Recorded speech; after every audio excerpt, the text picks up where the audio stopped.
So we can deal with the deadlock problem in one of the following ways. That means if we want to that deadlock will not happen, right? So what we can do, one of the method is deadlock ignorance. Deadlock is a problem, it is a kind of situation, right, that arises, it is a kind of condition. So if a deadlock situation or deadlock condition occurs rarely, then what we will do, we just ignore that condition or we just ignore that problem. For example, if there's a problem in our laptop that it restarts, sometimes it restarts while working. So if this restart situation or this condition happens once in a while, so what we will do, we just ignore this problem, right? So in deadlock ignorance, this situation can also be called by ostrich algorithm.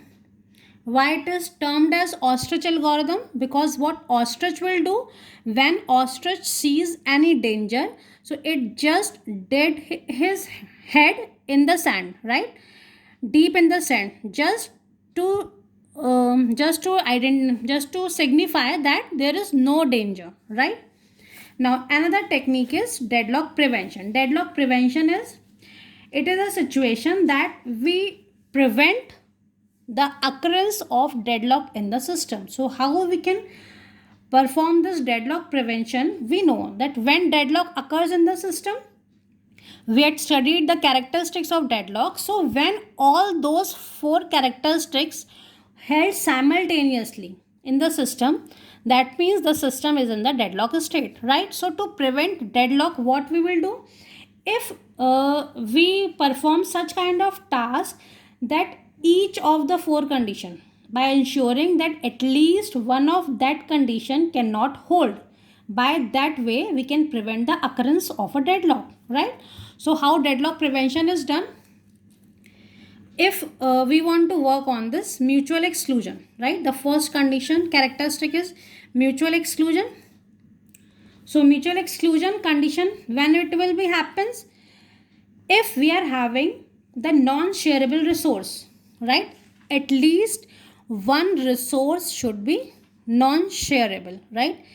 If one resource is non-shareable, then what will happen, we can prevent this mutual exclusion condition, right? Because shareable resources do not require mutual exclusion access, mutually exclusive access. That means if we are having the read only file, so read only file is shareable, right, it does not require any mutually exclusive access.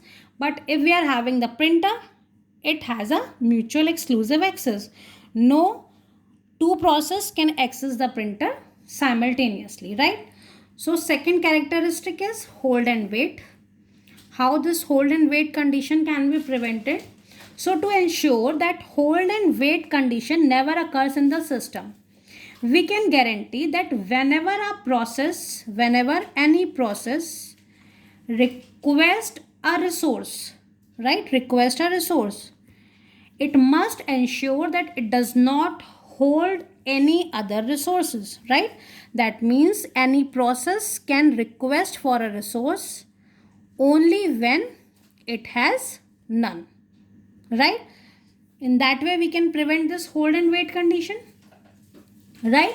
And another method is that the process at the before executing the process, all the resources it requires, it should be allocated to that process, right? So when, if a process requires r1, r2 and r3 resource, right, three resources, so before starting its execution, all the three resources are allocated to that process, so that it need not to wait for any other resource during its execution. So to prevent this condition, we are having two protocols or two scenarios. Either it can request when it has none, or either all the resources it requires should be allocated before it begins its execution, right?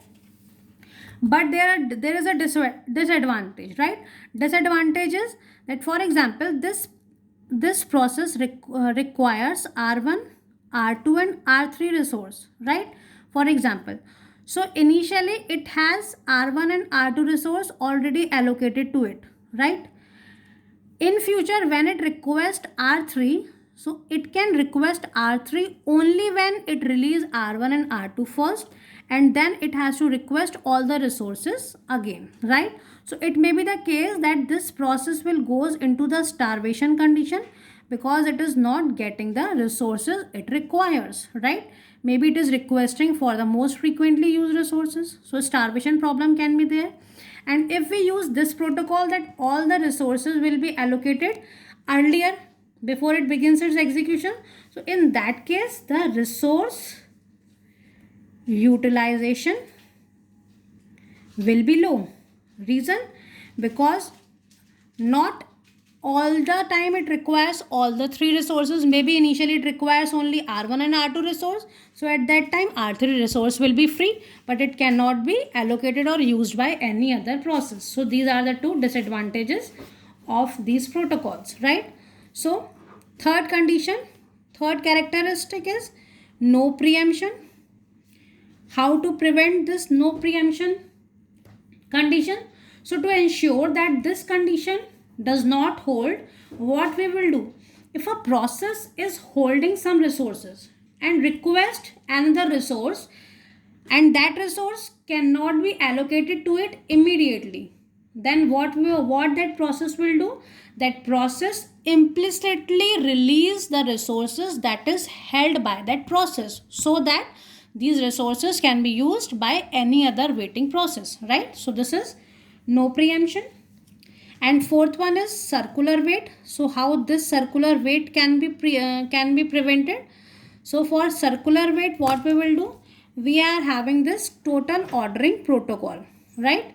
So what total ordering protocol will do, when we are having the resources available, resource type R1, R2 and R3, for example I, J and K, so we will assign the integer number to these resources, right?